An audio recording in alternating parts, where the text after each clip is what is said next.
ಇವತ್ತು ನಾಲ್ವಡಿ ಕೃಷ್ಣರಾಜ ಒಡೆಯರ್ ಅವರ ಜಯಂತಿ, ಅದ್ರ ಜೊತೆಗೆ ಶ್ರೀ ಯದುವೀರ್ ಕೃಷ್ಣದತ್ತ ಚಾಮರಾಜ ಒಡೆಯರ್ ಅವರ 1 ವರ್ಷದ MP ಆಗಿದಂತಹ ಅವಧಿಯ ಕಾರ್ಯವೈಖರಿಗಳು ಹೇಗಿದೆ, ಈ ಕುರಿತು ಮಾತಾಡ್ಲಿಕ್ಕೆ ನಮ್ಮ ಜೊತೆ ಶ್ರೀ ಯದುವೀರ್ ಕೃಷ್ಣದತ್ತ ಚಾಮರಾಜ ಒಡೆಯರ್ ಅವರು ಇದ್ದಾರೆ. ನಾನು ಅವ್ರನ್ನ ಮಾತಾಡ್ತಾ ಹೋಗ್ತೀನಿ. ಸರ್, ಸತತ 1 ವರ್ಷ ಸರ್, ಹೇಗೆ ಅನಿಸ್ತಿದೆ ಸರ್?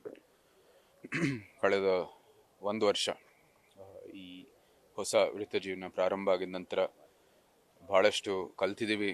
ಜನರ ಸೇವೆಯ ದೃಷ್ಟಿಯಲ್ಲಿಯೂ ಸಹ ಒಂದು ಸಂಸದರಾಗಿ ನಾವು ಯಾವ ರೀತಿ ಕೆಲಸ ಮಾಡ್ಬೋದು ಅಂತ ಕೂಡ ಬಹಳಷ್ಟು ಮಾಹಿತಿಯನ್ನು ನಮಗೆ ಬಂದಿದೆ. ಅದರ ಜೊತೆಗೆ ಪ್ರಧಾನಮಂತ್ರಿ ಶ್ರೀ ನರೇಂದ್ರ ಮೋದಿ ಅವರ ದೃಷ್ಟಿ, ಅವರು ನೆಟ್ಟಿರ್ತಕ್ಕಂಥ ಏನು ಮಾರ್ಗ ಅದೇ ಅಂತೆ ಅದು ಒಂದು ಸೇತುವೆಯಾಗಿ ನಮ್ಮ ಕ್ಷೇತ್ರದಲ್ಲಿ ಯಾವ ರೀತಿ ಕೆಲಸ ಮಾಡಬೇಕು ಅಂತಲೂ ಕೂಡ ಒಂದು ಒಳ್ಳೆ ಅಭಿಪ್ರಾಯವನ್ನು ಬಂದಿದೆ. ಎಲ್ಲವೂ ಸಹ ಅವರ ನೇತೃತ್ವದಲ್ಲಿ ಮುಂದುವರಿತಾ ಇದೆ. ನಮ್ಮ ಮೈಸೂರು ಮತ್ತು ಕೊಡಗು ಕ್ಷೇತ್ರದಲ್ಲಿ ಒಂದು ಒಳ್ಳೆ ಅಭಿವೃದ್ಧಿಯನ್ನು ಮತ್ತೆ ಕೇಂದ್ರದಲ್ಲಿ ಅಡಿಯಲ್ಲಿರುವಂಥದ್ದು ಎಲ್ಲ ಸ್ಕೀಮ್ಗಳನ್ನು ಕೂಡ ಒಳ್ಳೆ ಒಂದು 100ಕ್ಕೆ 100 ಅದನ್ನ ಅನುಷ್ಠಾನ ಮಾಡೋ ದೃಷ್ಟಿಯಲ್ಲಿ ನಾವು ಮುಂದುವರಿತಾ ಇದ್ದೀವಿ. ಮತ್ತು ಅಭಿವೃದ್ಧಿ ಲೆಕ್ಕದಲ್ಲೂ ಕೇಂದ್ರದ ಅಡಿಯಲ್ಲಿ ಬರುವಂಥದ್ದು ಎಲ್ಲ ಕೆಲಸಗಳು ಅದನ್ನು ಕೂಡ ಪೂರೈಸಲು ನಾವು ಎಲ್ಲ ಕೂಡ ಸಿದ್ಧರಾಗಿದ್ದೀವಿ. ಸರ್, ಮೈಸೂರು ಸಂಸ್ಥಾನದ ರಾಜ್ಯ ಆದಾಗ ಸರ್, ನಾನು MP ಆಗ್ತೀನಿ ಅಂತ ಅನ್ಕೊಂಡಿದ್ರೆ ಸರ್? ಇಲ್ಲ, ನಾನು ಬೇಕಾದಷ್ಟು ಸತಿ ನೀವೇ ಅನೇಕ ಒಂದು ಬಾರಿ ಕೇಳಿರೋ ಸಂದರ್ಭದಲ್ಲಿ ನಾನೇ ಹೇಳಿದೆ ನನ್ನ ರಾಜಕೀಯದ ಏನೂ ಆಸಕ್ತಿ ಇಲ್ಲ ಅಂತ. ಆದರೂ ಸಹ ಈ ಹಿಂದೆ 2 ವರ್ಷ ಹಿಂದೆ ನಮಗೂ ಕೂಡ ಒಂದು ಅಭಿಪ್ರಾಯ ಬಂದಿತ್ತು. ಬಹುಶಃ ಇನ್ನೂ ದೊಡ್ಡ ಮಟ್ಟದಲ್ಲಿ ಸಮಾಜ ಸೇವೆ ಮಾಡಬೇಕಂದ್ರೆ ಇಂಥ ಪ್ರಜಾಪ್ರಭುತ್ವದ ವ್ಯವಸ್ಥೆಯಲ್ಲಿ ಬರೀ ಅದು ಒಂದು ಕೇಂದ್ರ ಸರ್ಕಾರದ ಮೂಲಕ ನಾವು ಮಾಡ್ಬೋದು ಅಂತ. ಸೊ ಅದಕ್ಕಾಗಿ ಈ ರಾಜಕೀಯದ ಮೂಲಕ ಇಂಥ ಒಂದು ಒಳ್ಳೆ ಕೆಲಸ ಮಾಡೋದು ನಿಜಕ್ಕೂ ನನ್ನ ಸೌಭಾಗ್ಯ, ಮತ್ತು ಜನರ ಒಂದು ಮಧ್ಯೆ ನಿಂತು ಇಂಥ ಒಂದು ಒಳ್ಳೆ ಸೇವೆ ಸಲ್ಲಿಸೋದು ನಿಜಕ್ಕೂ ಒಂದು ಸೌಭಾಗ್ಯ. ಸರ್, 1 ವರ್ಷದಲ್ಲಿ ಚಾಲೆಂಜ್ ಅಂತ ಅನ್ಸಿದೆ ಯಾವಾಗ ಸರ್? ನೋಡಿ, ಸವಾಲಂತ ನಾನೇನು ಆ ಥರ ಏನು ಎದುರಿಸೋದಿಲ್ಲ. ಸಾಮಾನ್ಯವಾಗಿ ಏನೇ ಬಂದರೂ ಸಹ ಅಡಚಣೆಗಳಿರ್ಬೋದು, ನಮ್ಮ ಮುಂದೆ ಬರುವಂಥದ್ದು ಸವಾಲುಗಳಿರ್ಬೋದು, ಎಲ್ಲನೂ ಕೂಡ ಒಂದು ಕಲಿಯೋ ಅವಕಾಶ. ಅದಕ್ಕೆ ಯಾವ ರೀತಿ ಬಗೆಹರಿಸ್ತೀವಿ ಮತ್ತು ಅದಕ್ಕೆ ಒಂದು ಪರಿಹಾರ ತರೋ ದೃಷ್ಟಿಯಲ್ಲೇ ಭಾಳಷ್ಟು ನಮಗೆ ಕಲಿಯುವಂಥದ್ದು ಒಂದು ಅವಕಾಶ ಸಿಗುತ್ತೆ. ಸೊ ಈ ನಿಟ್ಟಿನಲ್ಲಿ ಏನು ಕೂಡ ಒಂದು ಸವಾಲಂತ ನಾನು ಆ ಒಂದು ದೃಷ್ಟಿಯಿಂದ ಅದಕ್ಕೆ ಬಗೆಹರಿಸಲಿಕ್ಕೆ ನಾನು ಬಂದಿಲ್ಲ. ಆದರೂ ಸಹ ಇದು ಏನು ಒಂದು ದೊಡ್ಡ ಕ್ಷೇತ್ರದಲ್ಲಿ ಪ್ರತಿಯೊಂದು ಕೊನೆಗೆ ಹೋಗಿ ಪ್ರತಿಯೊಂದು ಗ್ರಾಮಕ್ಕೂ ಹೋಗುವಂಥದ್ದು 1 ವರ್ಷದಲ್ಲಂತೂ ಆಗಲ್ಲ. ಇಡೀ ಚುನಾವಣೆ ಟೈಮಲ್ಲೇ 1 ತಿಂಗಳಂತೂ ಸಾಧ್ಯವೇ ಇಲ್ಲ. ಸೊ ಇದಕ್ಕಾಗಿ ನಾವು ಆದಷ್ಟು ಪ್ರವಾಸವನ್ನು ಮಾಡಿದ್ದೀವಿ. ಮುಂದೆ ಬರುವಂಥದ್ದು ಈ ವರ್ಷಗಳಲ್ಲೂ ಸಹ ನಿರಂತರವಾಗಿ ಪ್ರವಾಸ ಮಾಡೋದು ನಿರಂತರವಾಗಿ ನಡಿಬೇಕಾಗಿದೆ. ಕಡ್ಕೋಲದಿಂದ ಸಂಪಾಜೆವರೆಗೂ ಈ ಒಂದು ಕ್ಷೇತ್ರಕ್ಕೆ ಬಹಳ ವಿಸ್ತಾರವಾದದ್ದು. ನಗರನೂ ಕೂಡ ಒಂದು ಕೊನೆಯಲ್ಲಿದೆ, ಕೊಡಗು ಇನ್ನೊಂದು ಕೊನೆಯಲ್ಲಿದೆ. ಸೊ ಅದು ಏನಾದರೂ ಒಂದು ಸವಾಲಂತ ಹೇಳ್ಬೋದು ಅಂದರೆ ಅದೇ ಭೌಗೋಳಿಕವಾಗಿ ಒಂದು ಕ್ಷೇತ್ರದ ಪ್ರವಾಸ ಮಾಡೋದು ಅದು ಕಷ್ಟ ಆಗುತ್ತೆ. ಆದರೆ ಅದನ್ನು ಕೂಡ ಕಲಿಯುವಂಥದ್ದು ಅವಕಾಶ. ಇಂಥ ದೊಡ್ಡ ಕ್ಷೇತ್ರದಲ್ಲಿ ಯಾವ ರೀತಿ ಕೆಲಸ ಮಾಡೋದನ್ನು ಕೂಡ ಒಂದು ಒಳ್ಳೆ ಕಲಿಯೋ ಅವಕಾಶ. ಸಂಸತ್ಗೆ ಪ್ರವೇಶ ಮಾಡಿದಾಗ ಸರ್, ಹೇಗೆಲ್ಲ ಇತ್ತು ಸರ್ ಆ ಅನುಭವ ಸರ್? ಯಾವತ್ತೂ ಸಹ ಒಂದು ಪದಗಳ ಮೂಲಕ ಅಥವಾ ನಿಮಗೆ ಹೇಳೋ ಮೂಲಕ ಅಥವಾ ಒಂದು ಭಾವನೆಯನ್ನು ನಾವು ವ್ಯಕ್ತಪಡಿಸೋದಕ್ಕೆ ಸಾಧ್ಯವಿಲ್ಲ. ಭಾರತದ ಒಂದು 5 ವರ್ಷದ ಭವಿಷ್ಯವನ್ನು ರೂಪಿಸುವಂಥದ್ದು ವಾತಾವರಣ, ಭವಿಷ್ಯವನ್ನು ರೂಪಿಸುವಂಥದ್ದು ಒಂದು ಜಾಗ ಅಂದರೆ ಅದೇನೇ ಸಂಸತ್ತು. ಸೊ ಈ ನಿಟ್ಟಿನಲ್ಲಿ ಅಲ್ಲಿ ನಾವು ಚರ್ಚೆ ಮಾಡೋ ಮೂಲಕ, ನಾವು ನೀತಿ ನಿಯಮಗಳನ್ನು ರೂಪಿಸುವ ಮೂಲಕ ಭಾರತದ ಒಂದು ಭವಿಷ್ಯಕ್ಕಾಗಿ ನಾವು ಒಂದು ಕೊಡುಗೆ ಕೊಡುವಂಥದ್ದು ನಮಗೆಲ್ಲರಿಗೂ ಅವಕಾಶ ಇದೆ. ಅಂಥ ಒಂದು ಜಾಗದ ಕೆಲವು ಪದಗಳಲ್ಲಿ ಅಥವಾ ಕೆಲವು ವ್ಯಾಖ್ಯಾನಗಳಲ್ಲಿ ಅದನ್ನ ನಾವು ಎಕ್ಸ್ಪ್ಲೇನ್ ಮಾಡೋದು ಸಾಧ್ಯವಿಲ್ಲ. ಆದರೂ ಸಹ ಆ ಒಂದು ಭಾಗ್ಯವನ್ನು ನಮ್ಮ ಮತದಾರರು ಕೊಟ್ಟಿದ್ದಾರೆ. ಯಾವತ್ತೂ ಸಹ ನಾನು ಚಿರಋಣಿಯಾಗಿದ್ದೇನೆ. ಸರ್, ಸಂಸತ್ ಮೆಟ್ಟಿಲನ್ನು ಹತ್ಬೇಕಾದ್ರೆ ಸರ್, ಮೊದಲ ಹೆಜ್ಜೆ ಇಡಬೇಕಾದ್ರೆ ಎಷ್ಟು ಫೀಲ್ ಆಗ್ತಿತ್ತು ಸರ್? ಏನೆಲ್ಲ ಅನಿಸ್ತಿತ್ತು ಸರ್? ನಾವು ಏನು ಅದು ನಿಜಕ್ಕೂ ಅದನ್ನ ಎಕ್ಸ್ಪ್ಲೇನ್ ಮಾಡುವಂಥದ್ದು ಪದಗಳು ಇಲ್ಲ. ಭಾರತದ ಒಂದು ಭವಿಷ್ಯ ಇವತ್ತವರೆಗೂ ಆ ಒಂದು ಸಂಸತ್ತಿನಲ್ಲೇ ಅದು ರೂಪಿಸಿದೆ. ಕೇಂದ್ರದ ಸರ್ಕಾರದ ಒಂದು ಮೂಲಕ ಭಾರತದ ಅಭಿವೃದ್ಧಿ ಆಗಿರೋದು ಆ ಒಂದು ಜಾಗದ ಒಂದು ಕೆಲಸದ ಮೂಲಕ. ನಾವು ಕೂಡ ಈ 5 ವರ್ಷದ ಒಂದು ತಮ್ಮ ಮತದಾರರ ಒಂದು ಬೆಂಬಲ ಮೂಲಕ ನಮಗೂ ಕೂಡ ಆ ಒಂದು ಅವಕಾಶ ಸಿಕ್ಕಿರೋದು. ನಮ್ಮ ನಾಯಕರ ಒಂದು ನೇತೃತ್ವದಲ್ಲಿ ನಮಗೂ ಕೂಡ ಅಲ್ಲಿ ಚರ್ಚೆ ಮಾಡುವಂಥದ್ದು, ನಮಗೆ ಕ್ಷೇತ್ರದಲ್ಲಿರುವಂಥ ಸಮಸ್ಯೆಗಳನ್ನು ಬಗೆಹರಿಸಲಿಕ್ಕೆ, ಸಮಾಜ ಸೇವೆ ಮಾಡಲಿಕ್ಕೆ ಮತ್ತು ಇಡೀ ದೇಶದ ಒಂದು ಐತಿಹಾಸಿಕ ಏನು ತೀರ್ಮಾನಗಳಾಗುವಂಥದ್ದು ವೈಯಕ್ತಿಕವಾಗಿ ಅಲ್ಲಿ ಅನುಭವಿಸುವಂಥದ್ದು ಏನು ಸೌಭಾಗ್ಯ ಸಿಗುತ್ತೆ, ಅದು ನಿಜಕ್ಕೂ ನಾನು ಚಿರಋಣಿಯಾಗಿದ್ದೇನೆ. ಸರ್ ಯಾಕೆ ಈ ಪ್ರಶ್ನೆ ಅಂತಂದ್ರೆ ಸರ್, ರಾಜಕಾರಣಕ್ಕೆ ಬರಕ್ಕೆ ಇಂಟ್ರೆಸ್ಟ್ ಇರಲಿಲ್ಲ ಸರ್ ತಮಗೆ. ಬಟ್ ದಿಢೀರ್ ಅಂತ ಬಂದ್ರಿ ಸರ್. ಟಿಕೆಟ್ ವಿಚಾರಕ್ಕೂ ಬಂದಾಗಲೂ ಆರಂಭದಲ್ಲಿ ಸಾಕಷ್ಟು ಚರ್ಚೆಗಳಾಗ್ತಿದ್ವು ಸರ್. ಸಾಕಷ್ಟು ಸ್ಥಳೀಯ ನಾಯಕರುಗಳ ವಿರೋಧ ಕೂಡ ವ್ಯಕ್ತ ಆಗಿತ್ತು ಸರ್. ಈಗೆಲ್ಲ ಶಮನ ಆಗಿದೆ ಸರ್. ಸಹಜವಾಗಿ ಯಾವುದೇ ಒಂದು ಚುನಾವಣೆ ಬಂದಾಗ ಭವಿಷ್ಯದಲ್ಲಿ ಬಹುಶಃ ನಮ್ಮ ಒಂದು ಪುನಃ ಚುನಾವಣೆ ಬಂದಿದ್ದು ಕೂಡ ಎಲ್ಲರೂ ಇಲ್ಲಿ ಕೆಲಸ ಮಾಡುವಂಥದ್ದು ಎಲ್ಲ ಕಾರ್ಯಕರ್ತರು ಕೂಡ ಅವ್ರು ಪರಿಗಣಿಸುತ್ತಾರೆ. ಅದು ಪ್ರಕ್ರಿಯೆ. ಆಕಾಂಕ್ಷಿಗಳಾಗಿರುವಾಗ ಯಾರಿಗೆ ಒಂದು ಒಳ್ಳೆ ಅವಕಾಶ ಇದೆ ಅದರ ಒಂದು ಆಧಾರ ಮೇಲೆ ಅವರು ತೀರ್ಮಾನ ಮಾಡ್ತಾರೆ. ಸಹಜವಾಗಿ ಭಾಳಷ್ಟು ಆಕಾಂಕ್ಷಿಗಳು ಇದ್ದೇ ಇರ್ತವೆ. ಮೈಸೂರಂಥ ಮತ್ತು ಕೊಡಗು ಅಂತ ಏನು ನಮ್ಮ ಭಾಳ ಪ್ರಬಲವಾಗಿರ್ತಕ್ಕಂಥ ಕ್ಷೇತ್ರ ನಮ್ಮ ಭಾರತೀಯ ಜನತಾ ಪಾರ್ಟಿ ಇಡೀ ದೇಶದಲ್ಲಿ, ಇಡೀ ವಿಶ್ವದಲ್ಲಿ ಅತಿ ದೊಡ್ಡ ಒಂದು ಪಕ್ಷ. ಅದಿರುವಾಗಿ ಸಹಜವಾಗಿ ಟಿಕೆಟ್ಗೋಸ್ಕರ ಒಂದು ಹೋರಾಟ ಇದ್ದೇ ಇರುತ್ತೆ. ಆ ನಿಟ್ಟಿನಲ್ಲಿ ಇದು ಪಕ್ಷದ ಪ್ರಬಲವಾಗಿರುವಂಥದ್ದು ಕಾರಣನೇ ಇದು.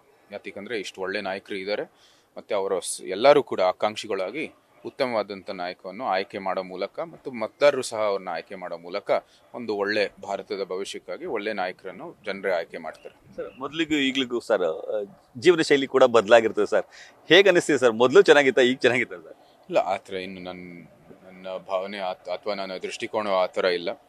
ಮೊದಲು ನಮಗೆ ಭಾಳಷ್ಟು ವೈಯಕ್ತಿಕ ಒಂದು ಅರಮನೆಯ ದೃಷ್ಟಿಯಲ್ಲಿ ಸಮಾಜ ಸೇವೆ ಮಾಡುವಂಥದ್ದು ಅವಕಾಶ ಇತ್ತು. ನಮ್ಮ ಅನೇಕ ಸಂಸ್ಥೆಗಳ ಒಂದು ಮಿತಿಯಲ್ಲಿ ನಮಗೆ ಸಮಾಜ ಸೇವೆ ಮಾಡುವಂಥದ್ದು ಅವಕಾಶ ಇತ್ತು. ಈಗ ಇಡೀ ಕೇಂದ್ರ ಸರ್ಕಾರ ಅಂದರೆ ಇಲ್ಲಿ ನಮ್ಮ ಕ್ಷೇತ್ರದಲ್ಲಿ ಒಂದು ಸೇತುವೆಯಾಗಿ ಕಾನೂನು ರೂಪಿಸಲಿಕ್ಕೆ, ನೀತಿ ನಿಯಮಗಳನ್ನು ರೂಪಿಸಲಿಕ್ಕೆ ಮತ್ತು ಅದರ ಜೊತೆಗೆ ಪ್ರಧಾನಮಂತ್ರಿ ನೆಟ್ಟಿರ್ತಕ್ಕಂಥ ಅನೇಕ ಅಭಿವೃದ್ಧಿ ಯೋಜನೆಗಳು ಅದನ್ನು ಕೂಡ ಅನುಷ್ಠಾನ ಮಾಡೋದು ನಮ್ಮ ಕ್ಷೇತ್ರದಲ್ಲಿ ಒಂದು ಅವಕಾಶ ಸಿಕ್ಕಿದೆ. ಸೊ ಸಮಾಜ ಸೇವೆ ಇನ್ನೂ ದೊಡ್ಡ ಮಟ್ಟದಲ್ಲಿ ಮಾಡೋವಂಥದ್ದು ಅವಕಾಶ ಸಿಕ್ಕಿದೆ. ಸೊ ಆ ನಿಟ್ಟಿನಲ್ಲಿ ಒಂದು ಒಳ್ಳೆ ಹೋರಾಟವನ್ನು ಮಾಡ್ತಾ ಇದ್ದೀವಿ. ರಾಜಕಾರಣಕ್ಕೆ ಬಂದ ಮೇಲೆ ಸಾಕಷ್ಟು ಸವಾಲುಗಳು ಎದುರಾಗ್ತಿವೆ ಅಥವಾ ವೈಯಕ್ತಿಕ ದ್ವೇಷಗಳು ಹೆಚ್ಚಾಗ್ತಿವೆ ಅಂತ ಅನಿಸ್ತಿದೆ ಸರ್? ಅದು ಸಹಜವಾಗಿ ಹಾಗೆ ಆಗುತ್ತೆ. ನಿಮ್ಮ ಏನೇ ಇರಲಿ, ರಾಜಕೀಯ ಇರಲಿ, ಒಬ್ಬ ಕ್ರೀಡೆಯಲ್ಲೂ ಸಹ ನೀವು ಒಳ್ಳೆ ಹೆಸರು ತಗೊಂಡ್ರೆ, ನಿಮ್ಮ ಕಾರ್ಪೊರೇಟ್ ಆಗಿ ನೀವು ಒಳ್ಳೆ ಹೆಸರು ತಗೊಂಡ್ರೆ, ಪ್ರಖ್ಯಾತ ಯಾವುದೇ ಒಂದು ಕ್ಷೇತ್ರದಲ್ಲಿ ಹೊಂದಿದ್ರೂ ಸಹ ದ್ವೇಷ ಹೆಚ್ಚಾಗ್ತಾ ಹೋಗುತ್ತೆ. ಇವತ್ತಿನ ಸಾಮಾಜಿಕ ಜಾಲತಾಣದಲ್ಲಿ ಸಹಜವಾಗಿ ಹಾಗೇ ಆಗುತ್ತೆ. ಅದು ನಾವೆಲ್ಲ ಎದುರಿಸಬೇಕಾಗಿದೆ. ಮತ್ತು ಜವಾಬ್ದಾರಿ ಇದ್ದಾಗ ಜನರು ಪ್ರಶ್ನೆ ಮಾಡೇ ಮಾಡ್ತಾರೆ. ಅವ್ರ ಹಕ್ಕದು, ಅವ್ರು ಮಾಡಲೇಬೇಕು. ಮತ್ತು ಅವ್ರು ಪ್ರಶ್ನೆ ಮಾಡೋ ಮೂಲಕನೂ ಕೂಡ ನಮಗೂ ಕಲಿಯೋ ಅವಕಾಶ, ಇದೆಲ್ಲನೂ ಕೂಡ ನಮ್ಮ ಪ್ರಜಾಪ್ರಭುತ್ವದ ವ್ಯವಸ್ಥೆ ಇನ್ನೂ ಅದಕ್ಕೆ ಶಕ್ತಿ ತುಂಬಿಸುವಂಥದ್ದು ಪ್ರಕ್ರಿಯೆಗಳು. ಸರ್ 1 ವರ್ಷ ಆಗಿದೆ ಸರ್. ಏನೆಲ್ಲ ಕನಸುಗಳಿದೆ ಸರ್ ಮೈಸೂರಿನ ಬಗ್ಗೆ, ಕೊಡಗಿನ ಬಗ್ಗೆ? ಈಗಾಗಲೇ ಹೇಳಿದ್ದೀವಿ, ನಮ್ಮದು ಅತಿ ಒಂದು ದೊಡ್ಡ ಕ್ಷೇತ್ರ. ಅಲ್ಲಿ ಎಲ್ಲ ಸ್ಕೀಮ್ಗಳು ಅಂದರೆ ಒಳ್ಳೊಳ್ಳೆ ಸ್ಕೀಮ್ಗಳಿದೆ. ಜಲ್ ಜೀವನಿಂದ ಹಿಡಿದು ನಮ್ಮ BSNL ಟವರ್ಸ್ಗಳಿದ್ದಾವೆ ಕೊಡಗು ಕ್ಷೇತ್ರದಲ್ಲಿ. ಇಲ್ಲಿನೂ ಸಹ ಅನೇಕ ಒಂದು ವಿದ್ಯುತ್ತಿನ ಯೋಜನೆಗಳಿದ್ದಾವೆ. ಮತ್ತು ಪ್ರಧಾನಮಂತ್ರಿಯವರ ಅಡಿಯಲ್ಲೇ ಇರುವಂಥದ್ದು ಅನೇಕ ಸೆಂಟ್ರಲಿ ಸ್ಕೀಮ್ಸ್ಗಳಿರುವಂಥದ್ದು ಎಲ್ಲನೂ ಕೂಡ ಅನುಷ್ಠಾನ ಮಾಡೋದರಲ್ಲಿ ಸಮಾಜಕ್ಕೆ ಒಳ್ಳೆ ಸೇವೆ ಆಗುತ್ತೆ. ನಮ್ಮ ಬೇರೆ ಬೇರೆ ಫೋರಮ್ಗಳಿದ್ದಾವೆ, ಅದರ ಮೂಲಕನೂ ಕೂಡ ಅಭಿವೃದ್ಧಿ ಮಾಡುವಂಥದ್ದು ಅವಕಾಶ ಇದೆ. ಅದರ ಜೊತೆಗೆ ಸಹಜವಾಗಿ ಈ ದೊಡ್ಡ ದೊಡ್ಡ ಮೂಲಸೌಕರ್ಯ ರೂಪಿಸುವಂಥದ್ದು, ನಮ್ಮ ಹೆದ್ದಾರಿಗಳಿರ್ಬೋದು, ಮೈಸೂರಿಂದ ಕುಶಾಲನಗರ ಹೋಗುವಂಥದ್ದು ಅದು ಪ್ರಾರಂಭ ಆಗಿದೆ. 2027 ಮುಗಿಯುತ್ತೆ. ಏರ್ಪೋರ್ಟ್ಗೂ ಕೂಡ ಒಂದು ಸಿಹಿ ಸುದ್ದಿ ಸಿಗುತ್ತೆ ಅಂತ ನಮ್ಮ ಭಾವನೆ ಇದೆ. ಯಾಕೆಂದರೆ ಮುಖ್ಯಮಂತ್ರಿಯವರು ಕೂಡ 120 ಕೋಟಿಯನ್ನು ಕೊಡಬೇಕಾಗಿತ್ತೆ, ನಾವು ಮನವಿ ಮಾಡಿದ್ವಿ ಅವ್ರಿಗೆ, ಅದನ್ನು ಕೂಡ ಸ್ಪಂದಿಸಿದ್ದಾರೆ ಅಂತ ಒಂದು ಮಾತು ಸಿಕ್ಕಿತ್ತು. ನೋಡೋಣ ಅದೇನೋ ಆಗಿದೆಯೋ ಇಲ್ವೋ ಅಂತ. ಅದರ ಮೂಲಕ ಏನು ಲ್ಯಾಂಡ್ ನಮ್ಮ ಕೇಂದ್ರದ ಅಡಿಯಲ್ಲಿ ಬರುತ್ತೆ, ಆವಾಗ ನಾವು ಏರ್ಪೋರ್ಟಿನ ಅಭಿವೃದ್ಧಿಯನ್ನು ಆದಷ್ಟು ಶೀಘ್ರದಲ್ಲಿ ಮಾಡ್ಬೋದು. ಅದರ ಜೊತೆಗೆ ರೈಲ್ವೆ ಲೈನು ಮೈಸೂರಿಂದ ಕುಶಾಲನಗರಕ್ಕೆ ಬರಬೇಕಾಗಿದೆ. ಈ ರಾಜ್ಯ ಸರ್ಕಾರ ಒಂದು ಸ್ವಲ್ಪ ಸಹಾಯ ಮಾಡಿದ್ರೆ ಅವರ ಮೂಲಕ ಅದನ್ನು ಕೂಡ ಕೆಲಸ ಆಗಬೇಕಾಗಿದೆ. ಮೈಸೂರಿನ ರೈಲ್ವೆ ಸ್ಟೇಷನ್ನು ಕೂಡ ನವೀಕರಣ ಆಗುತ್ತೆ. ಹೊಸ ರೈಲ್ವೆ ಸ್ಟೇಷನ್ ಅಂದರೆ ನಮ್ಮ ರೈಲ್ವೆ ಸ್ಟೇಷನ್ಗೆ ಅದಕ್ಕೆ ಒಂದು ನವೀಕರಣ ಆಗೋ ಮೂಲಕ ಇನ್ನೊಂದು ಎಂಟ್ರೆನ್ಸ್ ಸಿಗುತ್ತೆ. ಇನ್ನೊಂದು ಕಡೆನೂ ಕೂಡ ರೈಲ್ವೆ ಸೌಕರ್ಯ ಬರುತ್ತೆ, ಇನ್ನೊಂದಷ್ಟು ಪ್ಲ್ಯಾಟ್ಫಾರ್ಮ್ಗಳು ಬರುತ್ತೆ. ಅದರ ಜೊತೆಗೆ ಹೊಸ ಯಾರ್ಡನ್ನು ಕೂಡ ನಿರ್ಮಾಣ ಮಾಡ್ತಾ ಇದ್ದಾರೆ ರೈಲ್ವೆ ಇಲಾಖೆ. ಇದೆಲ್ಲನೂ ಕೂಡ ನಮ್ಮ ಒಂದು ಪ್ರಧಾನಮಂತ್ರಿಯವರ ನೇತೃತ್ವದಲ್ಲಿ ಮತ್ತು ನಾವು ಕೂಡ ಅಲ್ಲಿ ಸೇತುವೆಯಾಗಿ ಇಲ್ಲಿ ಕೆಲಸ ಮಾಡುವಂಥದ್ದು ನಮ್ಗೆ ಅವಕಾಶ ಸಿಕ್ಕಿದೆ.